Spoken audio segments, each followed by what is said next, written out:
Kepolisian daerah Aceh melakukan pengecekan barang terlarang yang dibawa penumpang bus di Terminal Batoh Senin malam dan pengecekan bagasi bus dilakukan dengan menggunakan anjing K9.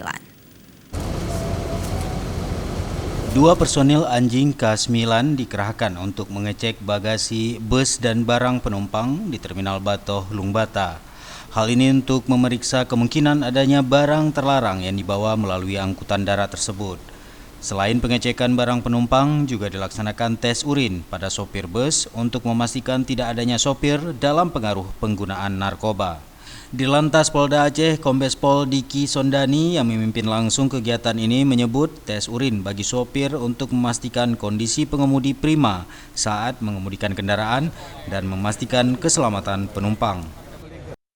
N dan Bidokes Polda Aceh dan di Lantas Polda Aceh akan melakukan kegiatan pengecekan terhadap supir angkutan umum, yaitu pengecekan urin. Jadi apa manfaat daripada pengecekan urin ini adalah mengantisipasi jangan sampai supir-supir angkutan umum yang akan berperjalanan ke Medan pada malam hari ini itu terindikasi narkoba. Apabila mereka terindikasi narkoba itu sangat tinggi dia akan kena mengalami kecelakaan lalu lintas. Kegiatan yang dilaksanakan Polda Aceh bekerjasama dengan BNNP, Dinas dan Kementerian Perhubungan ini merupakan rangkaian operasi Lilin Rencong tahun 2019 yang dilaksanakan selama 10 hari dan berakhir 1 Januari 2020. Dari Banda Aceh, Tim Liputan Aceh TV melaporkan.